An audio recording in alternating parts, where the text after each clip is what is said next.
Welcome to Learning with Lisa, Student Success Beyond Expectations podcast with Lisa Navarra, award-winning educator, consultant, behavior specialist, author, and parent.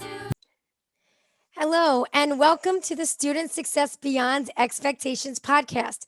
Today, I am so excited, as I always am excited, to get the wonderful wisdom and experience of our great guests on this podcast. And today, we are featuring Marielle Moccia, and she happens to be in a very unique position. Marielle works in a Title I school as a push-in teacher assistant. I have the pleasure of seeing her in action at times, and she's also a graduate student in a local college to become a special education teacher, graduating this spring. So welcome, Marielle. Thank you so much for having me. I'm so happy to be here. You're welcome. So there's so much that we could talk about in terms of what it's like to be a student teacher during this crazy time of COVID, what that looks like. What does it look like in terms of the course load and the experience that you're getting and the overall learning that you're getting, as well as because you have the experience of being a teacher assistant? What does learning look like? Okay, so can you just talk to us about what your experiences have been? Sure. So I've been working as a TA for the past several years, and I started that around the same time that I started my master's program. So it's a 3-year program, so I'm coming to the tail end of it now. But honestly, being in a school while also being in these classes has served as such a useful tool because I'm able to see everything in action and be able to see these things that I'm learning about in school being carried out and implemented in front of me. And I'm also able to become hands-on and do them. But honestly, over the past year, ever since COVID hit, there have been a lot of challenges. For myself as a learner, I'm a very visual learner, and I like to be able to see things in front of me. And so not physically being in the classroom for my graduate classes is a challenge for myself, and I know as well as others.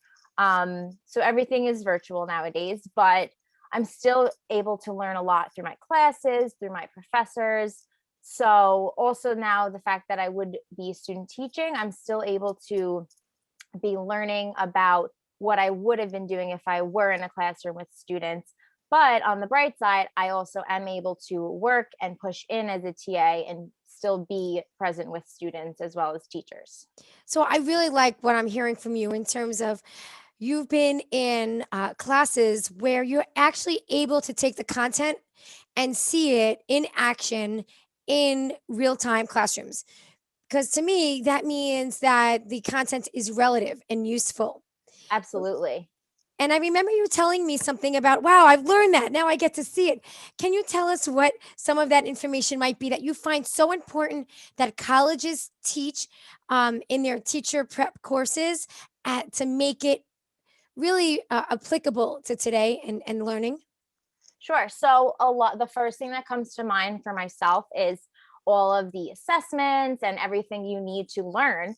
However, it's one thing to learn about it and read about how to construct it, but when you're actually physically doing it with a student or with a class, it's very different because you're actually learning the little mistakes or the little things may pop up while you're in the middle of doing it that if you were just reading about it, you wouldn't pick up on. Also, I've done research and I've learned a lot about self-regulation, and I've seen that a lot through your class and your teaching. So that's wonderful to be able to see it in action in the classroom. So they've spoken about self-regulation in class. Yes, executive functioning. And I, on my own, my topic of choice for research has been focused in on that a little more because I find that it's very important, especially in this special education setting. Which is where you want to be when you graduate. Yes, ideally. And and I commend you on that because really as an educator, that's what we need to do. We need to find the need that the students have and then educate us even more in the foundation that's been given to us. And that's what it sounds like you're beginning to do in terms of executive functioning and self-regulation. Absolutely. So as a grad student, can you talk to us about maybe what you know about self-regulation and what you are currently learning and what you see the importance is as of right now.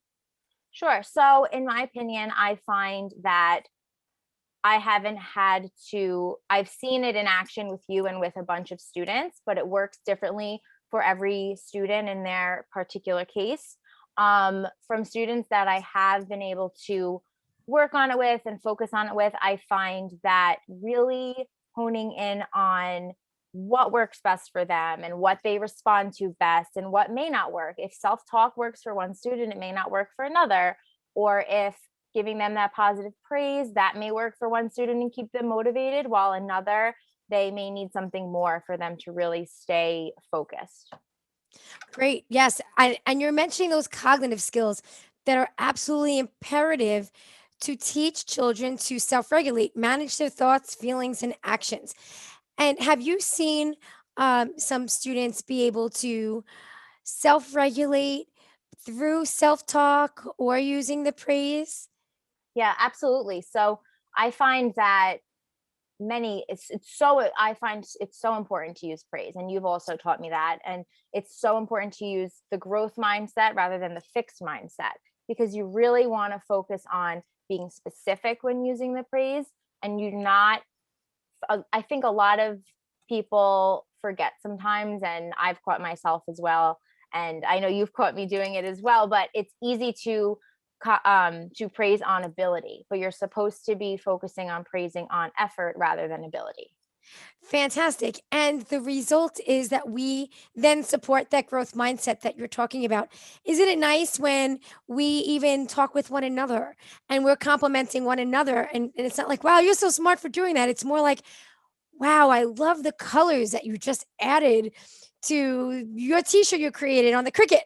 Right, You know? exactly. Like even something as small as you tried very hard on that instead of, oh, you got a 100. Like you need to focus on the effort that you're trying really hard. Or I can tell you studied very hard. You want to focus on those specific actions so the student can go back and say, when I worked really hard, I was praised and I felt good after I put in all that effort.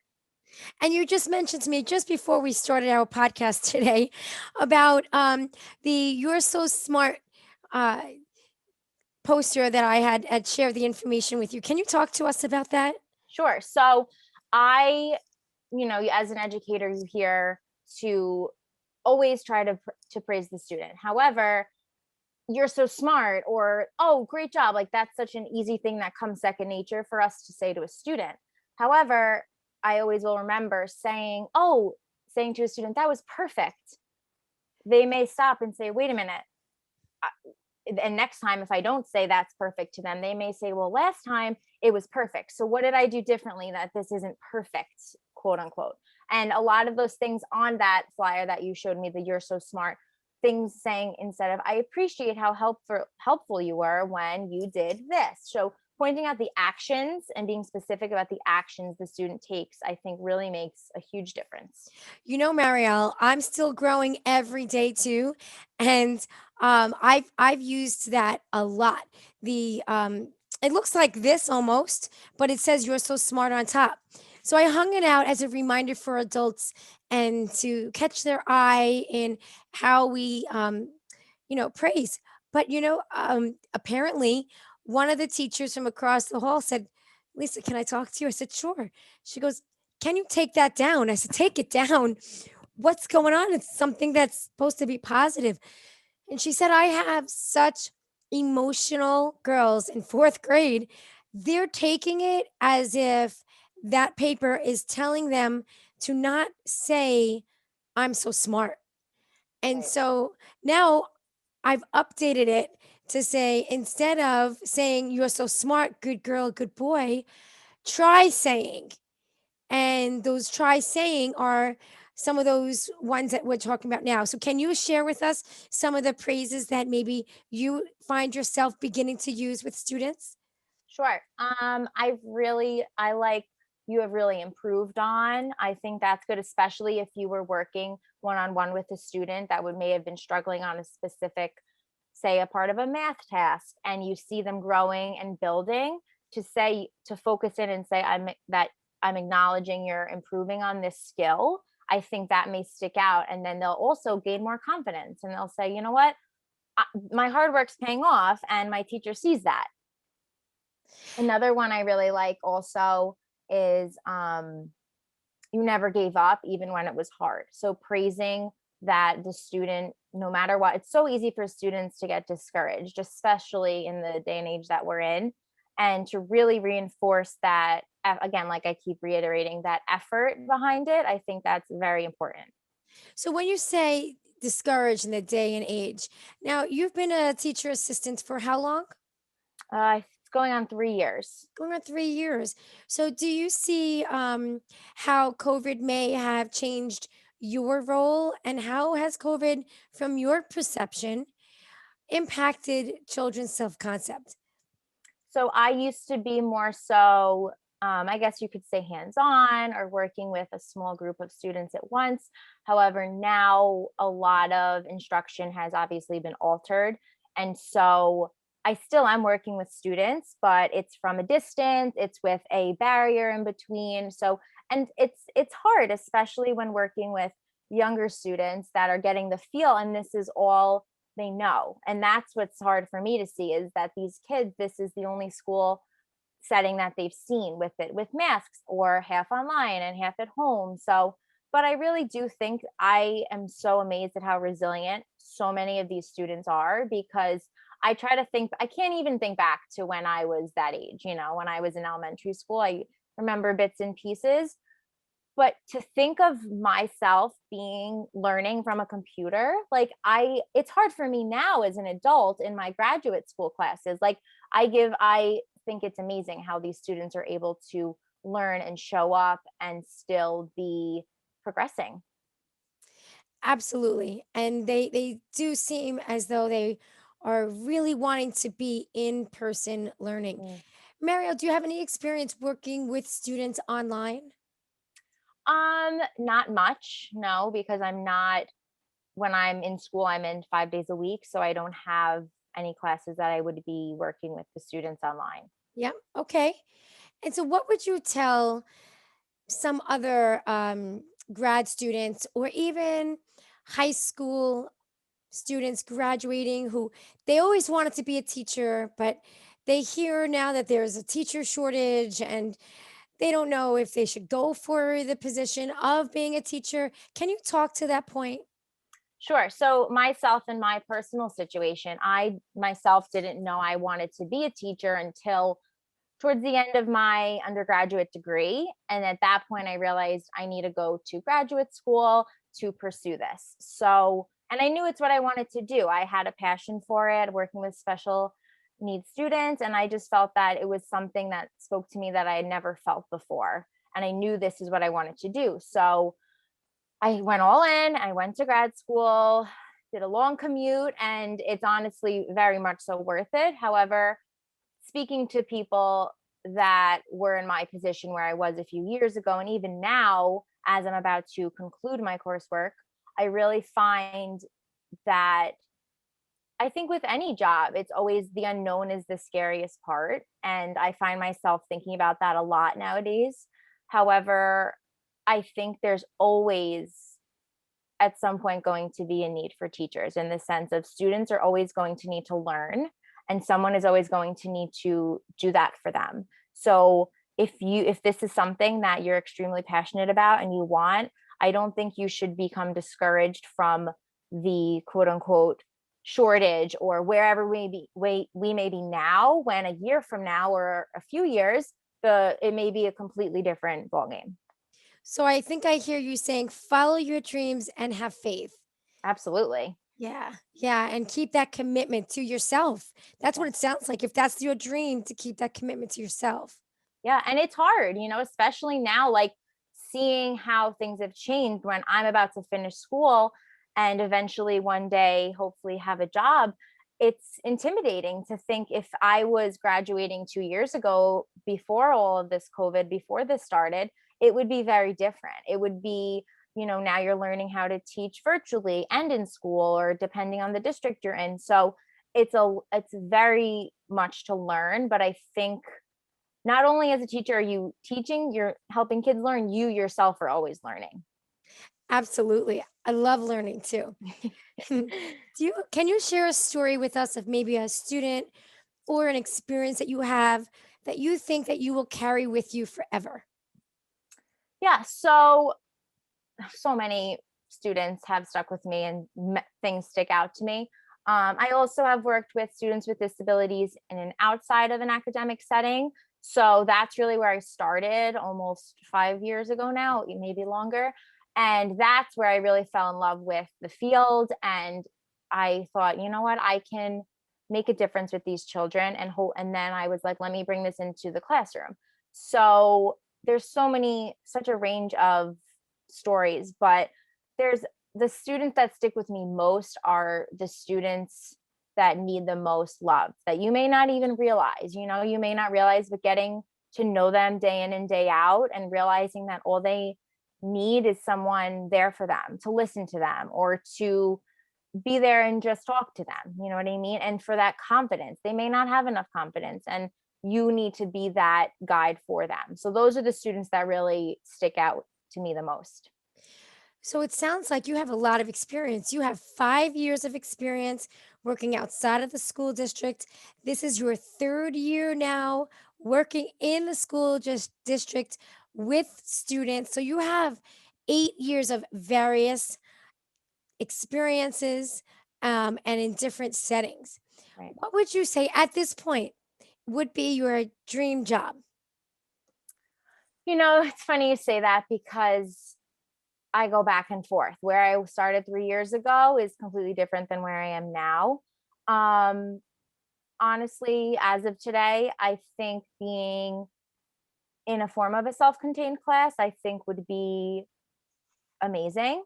Again, though, any position I have where I can help students that have these have special needs or have anything, any student, that would be all I want. But that's my goal, that's what I want. Well, they would be certainly extremely fortunate to Thank have you. I you appreciate by it. their side every day. I've seen you in action.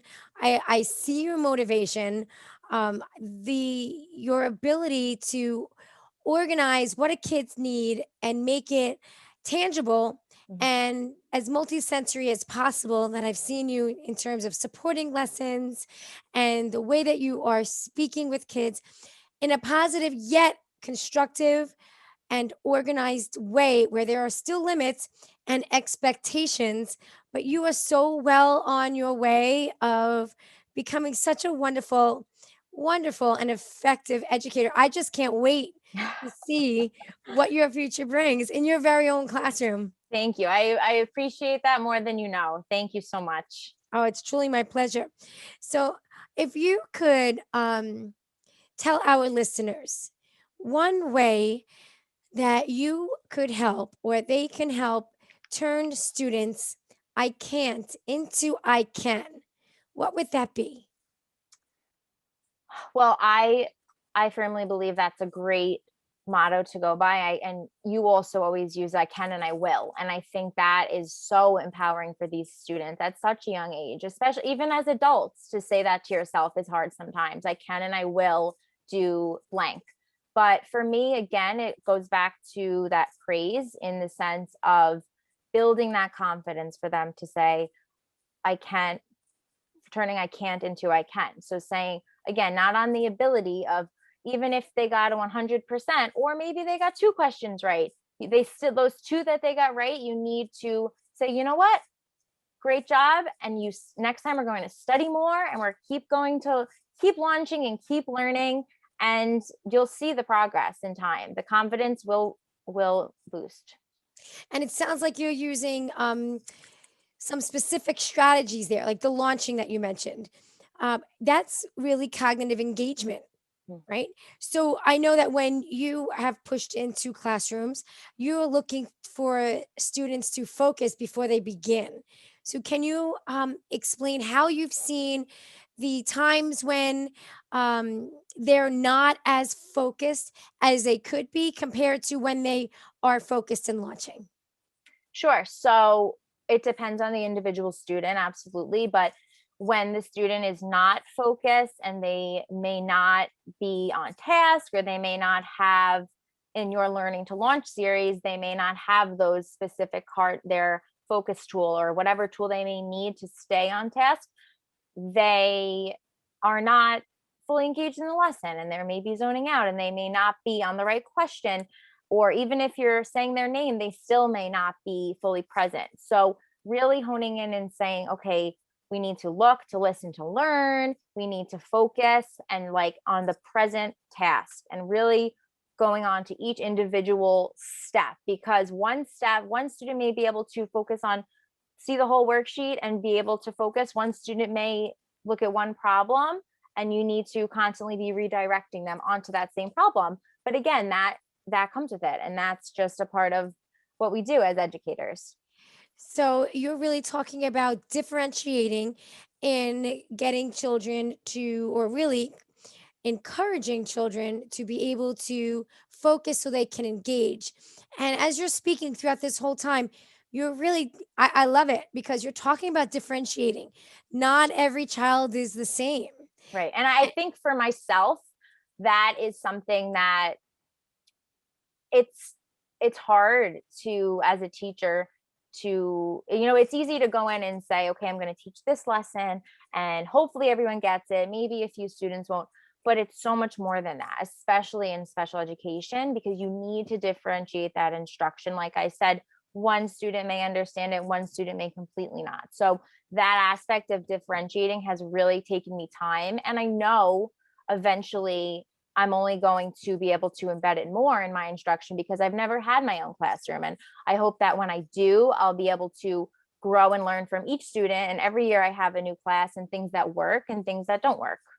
And like I've mentioned, it's so wonderful to have you because, you really do hold a very unique position right now. And so when you speak to us now, you're not speaking in theory. You're Right. really speaking in what you have practiced and your experience. Right. And so that's invaluable. Experience is invaluable. And the wisdom that you have from the 5 years before the district plus the years now, it's really, I could see it's building on such a solid foundation that is going to get you through those tough times as an educator. Yeah. Because there are plenty of them. Yeah. So, is there any piece of advice that you would like to give to anyone listening from your point of view of encouraging anyone on the fence of, should I continue with college? Should I just go on to something different? What would you tell them? That's a good question, because like we were saying earlier, you may think you would like to do something and then you're in it and you're like, this isn't for me. And that happens. But I was lucky enough to enter into this field later on and say, this is definitely what I want. But I think for me, it's just exciting. And if you feel that you are excited about it, you should be able to see the potential and the possibilities that are coming in the field. And you may not see it now, you may not see it while you're in school, but as you progress and you get to the end, you're going to say, oh, this is real. And you see the potential and that you can make a difference with our students. And that's what keeps me inspired and motivated.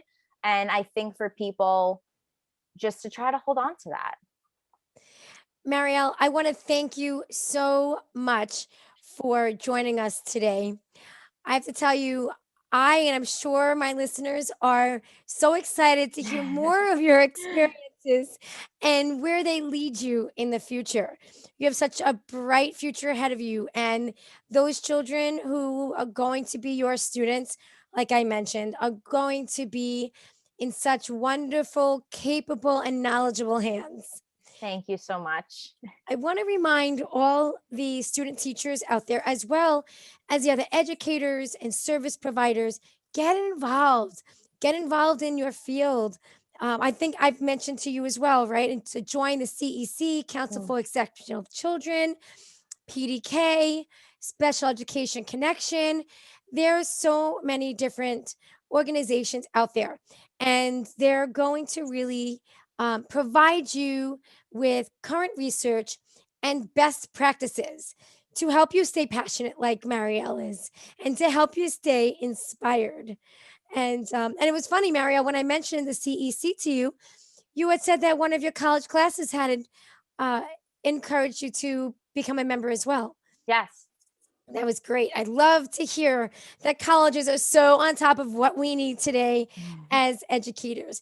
And also to all of you listening out there, if you know any student teachers, any new teachers, please share with them this podcast. Share with them the information, because we want everyone to understand that students need to feel successful. And that's the whole premise of this podcast: student success beyond expectations. Thank you again, everybody, for joining. Thank you so much. You're welcome, Marielle. We're going to talk to you soon, okay? Thank you. Take care. Thank you for listening to the Student Success Beyond Expectations podcast, where school leaders, educators, and parents meet on behalf of children who struggle with learning.